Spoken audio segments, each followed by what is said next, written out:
door right now or I'm breaking it down. Can you first tell me what this is about? We got a call about a disturbance. You need to step outside. A disturbance? I'm a nurse. I just worked a double shift. I've been asleep for 2 hours. Ma'am, last warning. Open up or you're getting arrested. Every moment was being captured by the doorbell camera.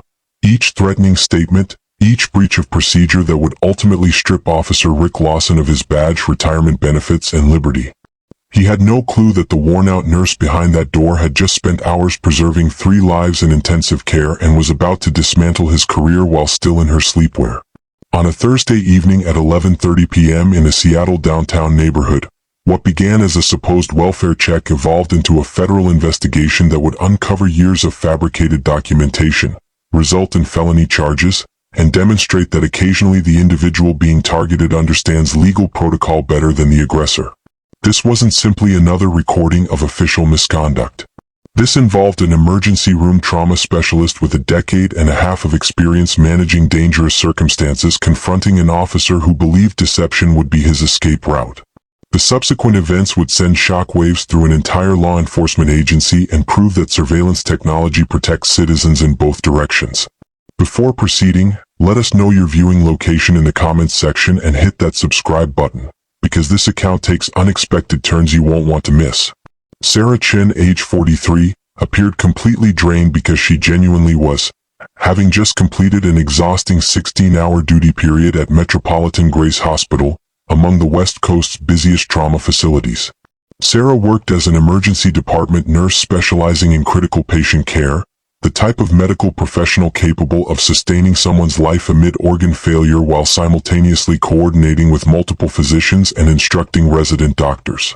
She had witnessed scenarios that would haunt most individuals: penetrating injuries from firearms, blade wounds, vehicular collisions involving entire families, narcotic poisonings, suicide attempts, every conceivable form of human catastrophe and medical crisis.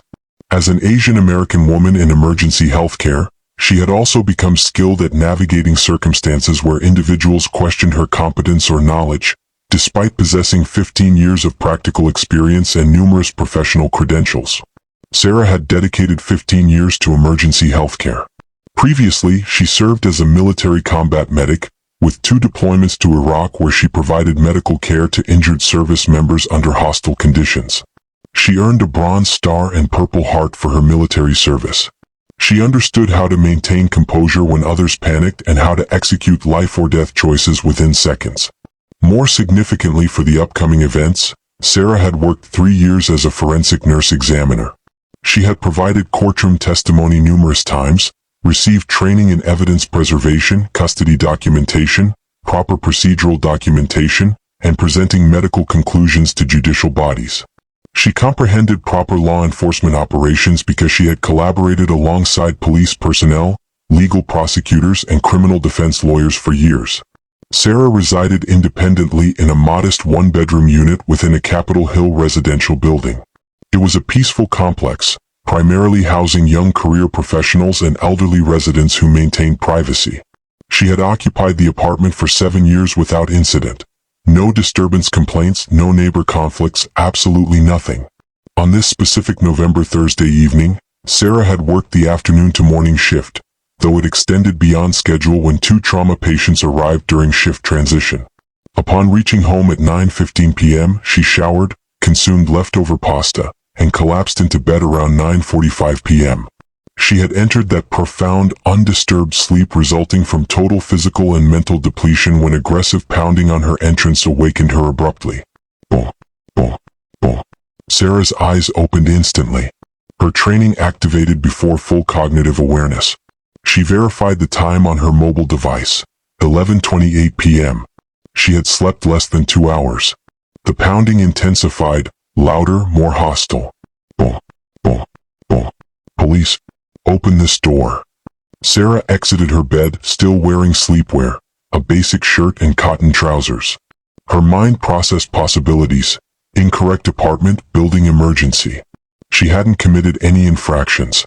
She had literally just returned from preserving lives. She approached her entrance and examined the peephole viewer. A uniformed police officer stood in the corridor. He appeared angry, his physical demeanor aggressive, weight positioned forward, hand positioned near his weapon. Sarah chose not to open the door. Years working in emergency medicine had instructed her to evaluate situations before responding. Something felt incorrect. "What concerns this?" she inquired through the closed door. "Open this door immediately or I'm forcing entry," the officer shouted back. "Could you first explain the reason?" "There's been a disturbance report. You must exit the premises." Sarah's mind shifted into analytical processing. A disturbance? She had been sleeping. Her apartment was completely silent. No television, no audio entertainment, no visitors, nothing. A disturbance? "I'm a healthcare professional. I just completed a double shift. I've been asleep for 2 hours. Ma'am, final warning. Open up or face arrest." This represents the moment most individuals would have opened the door, the authoritative tone, the arrest threat, the uniform. Most people comply even when instincts suggest otherwise. Sarah wasn't most people. "Officer, I'm not opening my door without understanding the situation." "What disturbance?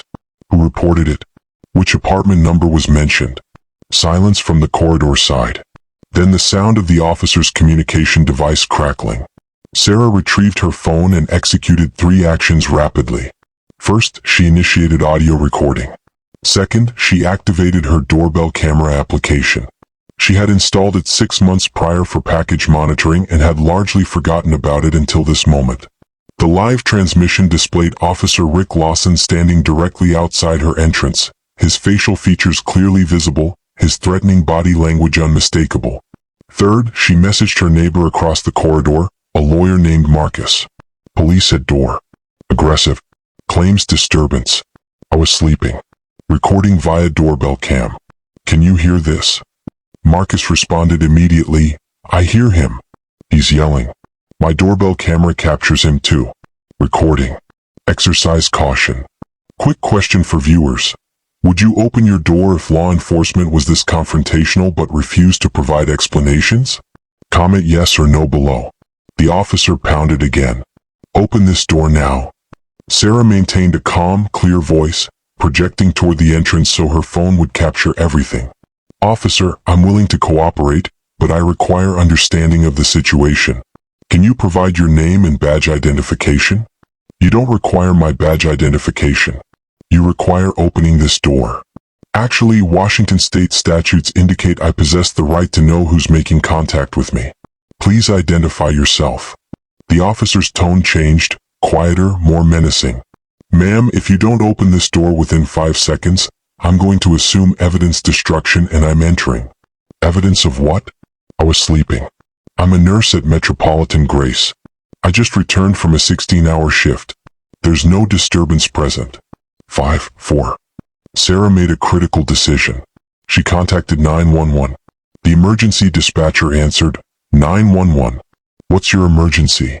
"This is Sarah Chen at the Riverside Apartments on East Pine Street, apartment 312. There's a police officer at my door threatening forced entry. He mentions a disturbance call but won't provide details. I was asleep. I'm requesting his badge identification and he's refusing. Can you verify this call and explain what's occurring?" The dispatcher sounded puzzled. "Hold on, ma'am." The pounding ceased. The officer must have detected her phone conversation through the door. After approximately 30 seconds, the dispatcher returned. "Ma'am, I'm not showing any disturbance calls to your address tonight. Can you describe the officer?" "Male, Caucasian, appears mid-30s, average physique. He's in complete Seattle PD uniform. He's in the hallway outside my apartment currently.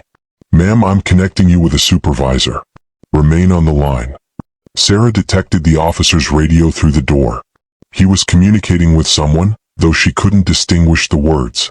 A different voice came through Sarah's phone. "This is Sergeant Patterson with Seattle PD. Can you explain the situation?" Sarah recounted everything: the pounding, the forced entry threats, the disturbance claim, the identification refusal, the countdown, all of it. Sergeant Patterson sounded troubled. "Ma'am, I need you to request the officer's surname and badge identification again." "I'm remaining on the line." Sarah called through the door. "Officer, I have Seattle Police Sergeant Patterson on the phone currently. He's requesting your identification." Extended silence. Then the officer spoke, his voice completely transformed, uncertain, almost frightened. "This is Officer Rick Lawson. Badge number 7429. Sarah repeated it into her phone for the sergeant. Sergeant Patterson stated something Sarah didn't anticipate. Miss Chen, Officer Lawson is not assigned to your district tonight. He's not supposed to be in Capitol Hill whatsoever. I'm dispatching units to your location immediately. Do not open your door, not for Officer Lawson, not for anyone until you see me personally. I'll arrive within 5 minutes. Sarah detected the officer's footsteps retreating from her door rapidly. She observed her phone, the doorbell camera application still active, displaying the live transmission. She watched Officer Rick Lawson walk swiftly down the corridor, his face visible throughout, clearly recognizing he had committed a severe error. Her doorbell camera had documented everything from the moment he approached her entrance. Sarah remained on the line with Sergeant Patterson. She monitored through her doorbell camera application. Within 6 minutes, 3 patrol vehicles arrived. She observed Sergeant Patterson and 4 additional officers entering the building through the lobby camera transmission. A knock came on her door, professional, not aggressive. Miss Chen, this is Sergeant Patterson. I'm here with 3 other officers.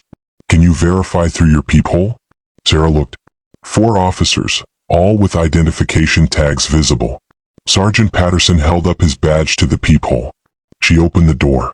Sergeant Patterson was an African-American man in his 50s with graying temples and the composed demeanor of someone experienced. He observed Sarah in her sleepwear, clearly just awakened, and his expression showed sympathy. Miss Chen, I apologize for what just occurred. Can you recount everything from the beginning? Sarah guided them through the events, the pounding, the threats, the refusal to explain, the countdown, the 911 call. She displayed her phone with the audio recording. She opened her doorbell camera application and showed the video footage, crystal clear video of Officer Rick Lawson at her door, his face fully visible, his threatening body language captured from the encounter's beginning. She showed the text exchange with her neighbor Marcus. Marcus opened his door and emerged. He was a Hispanic man in his late 30s, wearing casual clothing. He held his phone. I captured it on my doorbell camera as well, Marcus stated. Different perspective. Audio and video. The officer never properly identified himself. He made threats. He was aggressive from the start. And I can definitively state there was no disturbance. I was home all evening. This corridor was silent until he started pounding on Sarah's door. Sergeant Patterson collected both their contact details. He appeared genuinely disturbed. Miss Chen, did Officer Lawson explain his presence? Did he mention a specific complaint or reporting party? He mentioned a disturbance call, but when I contacted 911, dispatch indicated no call to this address. Sergeant Patterson looked at the other officers accompanying him. One of them, a younger woman, was shaking her head in disbelief. I need to ask something and please be honest. Do you know Officer Lawson? Have you had any previous contact with him? No. I've never encountered him before tonight. Any neighbor disputes? Any complaints filed against you? Anything that might explain why an officer would appear at your door? Nothing. I work. I sleep. I'm rarely home. I've lived here 7 years without any problems. Sergeant Patterson nodded slowly. Miss Chen, I'm going to be direct with you. This is extremely serious. An officer who's not assigned to this district appeared at your door with no service call, refused proper identification, and made forced entry threats. That's not police procedure. That's not legal. Something is profoundly wrong here. What Sergeant Patterson didn't reveal to Sarah that evening was that Officer Rick Lawson had been under confidential investigation for 6 months. The department had received 3 anonymous complaints from women claiming Lawson had appeared at their residences late at night, always alone, always when they were home alone, always with vague disturbance call claims that dispatch had no documentation of. However, the women had been too frightened to make formal complaints. They provided statements anonymously and refused official testimony. Without victims willing to testify, internal affairs couldn't advance. They had been monitoring Lawson, examining his patrol records, searching for patterns, but they needed evidence. Sarah had just provided them evidence, with audio recording, with video from her doorbell camera displaying Lawson's face clearly, with a witness in Marcus, with a 911 call proving no disturbance existed, with everything documented and time-stamped. Sergeant Patterson collected Sarah's contact information. He informed her someone from Internal Affairs would contact her within 24 hours. He requested she download the doorbell camera footage and transmit it along with the audio recording and any other documentation she possessed. Then he told her something else. "Miss Chen, I want you to know you did everything correctly tonight. You remained calm. You asked questions. You documented everything. You contacted 911. You protected yourself without escalating the situation. Many people would have opened that door, and I believe you might have been in danger if you had." Sarah felt a chill run down her spine. "What do you mean?" "I can't elaborate right now, but I'm very relieved you kept that door closed." The officers departed. Sarah secured her door, verified every window, and didn't sleep for the remainder of the night. The following morning, a detective from the Sexual Assault and Child Abuse Unit contacted her. Not Internal Affairs, but the SACA unit. That's when Sarah learned the complete story. Officer Rick Lawson had been a Seattle police officer for 11 years. He possessed an unremarkable record. No major commendations, no serious complaints, just an average officer performing average duties. However, 6 months prior, a woman had reported to SACA unit that she had been sexually assaulted by a police officer who arrived at her apartment late at night claiming a disturbance call. She admitted him. He assaulted her. She reported it immediately, but she couldn't identify which officer. She had been too traumatized to recall his face clearly, and he had kept his badge concealed from her. Then 2 additional women came forward with similar accounts. Late-night visits, disturbance call claims, forced entry into their homes, assaults. But again, the women couldn't positively identify the officer. SACA unit had been collaborating with Internal Affairs to identify potential suspects. They had narrowed possibilities to 3 officers based on patrol patterns and shift schedules. Rick Lawson was among them, but they lacked sufficient evidence to make an arrest or even to examine his patrol records more thoroughly. They needed something concrete. Sarah had provided that concrete evidence. Lawson had arrived at her apartment with no service call. He had attempted forced entry. He had refused proper identification, and it was all documented on her doorbell camera with his face clearly visible. The detective asked Sarah if she would be willing to provide a formal statement and potentially testify. Sarah said yes immediately. Within 48 hours, the department obtained sufficient grounds for a warrant covering Lawson's patrol vehicle computer, his personal phone, and his home computer. What they discovered was devastating. Lawson had been utilizing the patrol database to research women residing alone. He would search for addresses with single female occupants, typically in their late 20s to early 40s, usually in apartments without doormen or substantial security. He had been doing this for at least 3 years. His patrol vehicle GPS logs indicated he had visited dozens of these addresses while off duty, always late at night, always in unmarked clothing but with his badge and weapon. They found photographs on his phone, images of women through windows, images of apartment building entrances, notes about their schedules. It deteriorated further. They found recordings. Lawson had been wearing a concealed camera during some of his late-night visits. He had recorded himself assaulting women. The evidence was overwhelming and horrifying. Rick Lawson was arrested at his residence on a Monday morning. He was charged with 3 counts of first-degree rape, 5 counts of burglary with sexual motivation, 8 counts of stalking, and multiple counts of official misconduct and authority abuse. The case received national media attention, not merely because of Lawson's actions, but because of how Sarah's documentation had broken the case open. Sarah's audio recording was presented at the preliminary hearing. The doorbell camera footage was entered as evidence. Clear video displaying Lawson's face, his aggressive posture, his threats, everything. Marcus's doorbell camera video from across the corridor corroborated everything from a second perspective. The 911 call with dispatch proved there was no legitimate reason for Lawson to be at Sarah's door. The prosecutor called it the clearest example of predatory behavior by a police officer she had ever encountered. But Sarah wasn't finished. She filed a federal civil rights lawsuit against the Seattle Police Department, not primarily for monetary compensation, though that would come later, but for accountability.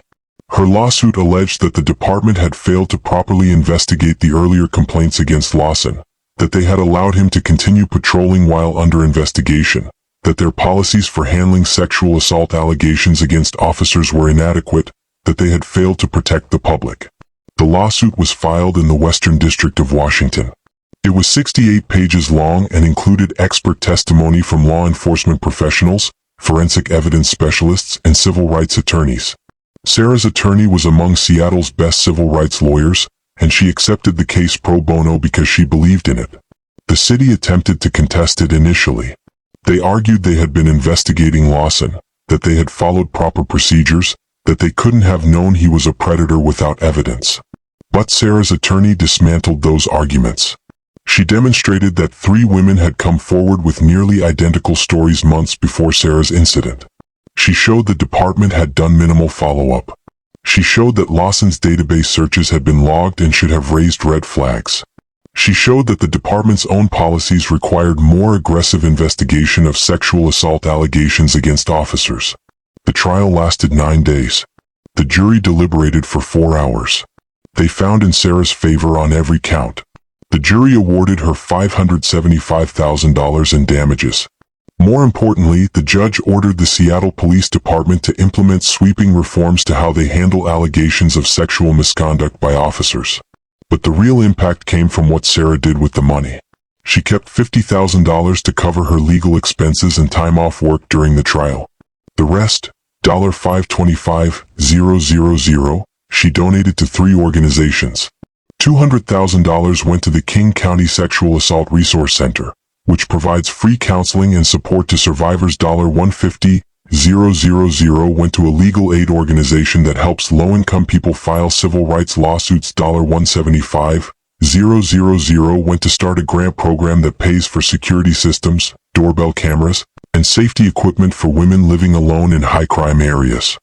Sarah gave interviews to local news stations. She was calm, articulate, and focused on the bigger picture. She discussed how important it was to document everything when dealing with police. She discussed knowing your rights. She discussed the courage of the other women who had come forward. She also discussed the good officers she had worked with in her years as a forensic nurse. She made it clear this wasn't about all police. It was about accountability. It was about making sure predators couldn't hide behind badges. The criminal case against Rick Lawson went to trial 8 months later. He was convicted on 11 counts. The judge sentenced him to 38 years in prison without the possibility of parole for the first 25 years. During the sentencing hearing, all 3 victims who had been assaulted gave impact statements. They discussed the trauma, the fear, the violation of having someone they were supposed to trust attack them in their own homes. Sarah didn't give a statement at Lawson's sentencing. She had never been physically assaulted by him, but she sat in the courtroom every day of the trial to support the other victims.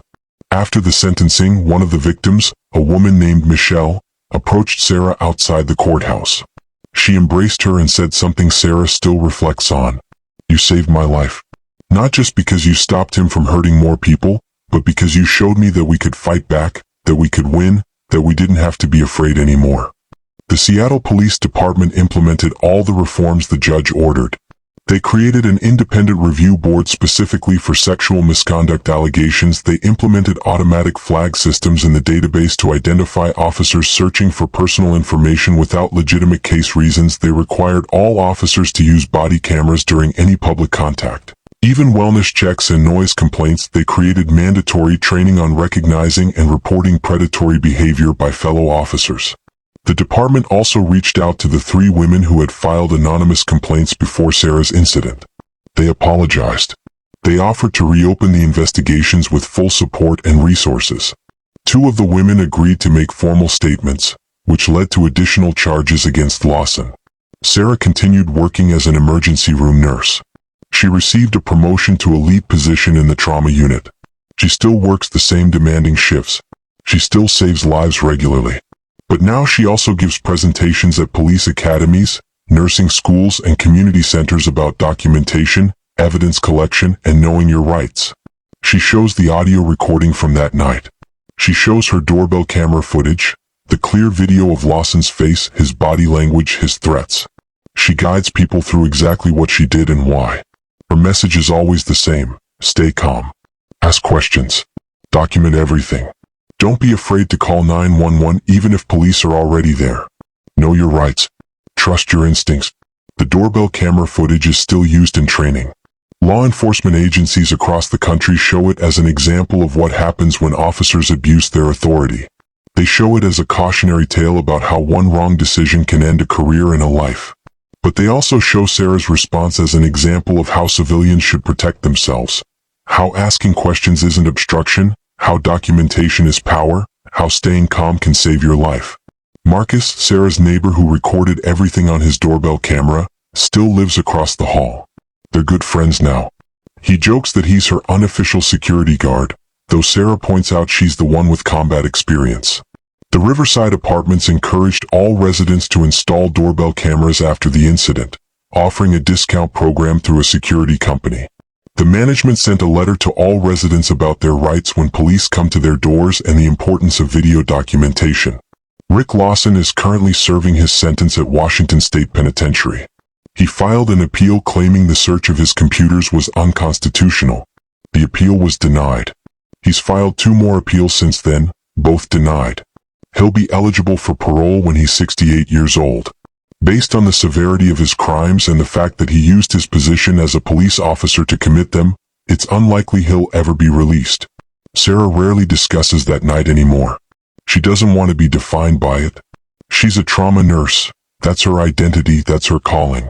But when she does discuss it in interviews or at training sessions, she always emphasizes one thing. She wasn't special. She wasn't a lawyer or a cop or someone with inside knowledge. She was just a nurse who had worked with law enforcement enough to know that something was wrong, who trusted her instincts, who documented everything, who stayed calm under pressure. Any person can do what she did. Know your rights. Ask questions. Record everything. Call 911 if something feels wrong. Don't open the door just because someone has a badge. This story matters because it shows that predators exist everywhere, even in positions of authority. It shows that trusting your instincts is important. It shows that documentation can save your life. Sarah Chen wasn't trying to be a hero. She was just trying to sleep after a brutal shift at the hospital. But because she asked questions, because she documented everything, because she trusted that something was wrong, she stopped a serial predator and potentially saved dozens of women from being assaulted. One closed door. One audio recording. One doorbell camera. One neighbor's camera. One 911 call. 11 years of a police career ended. 38 years of prison time. $575,000 in damages. 3 organizations funded to help survivors. Department-wide policy changes.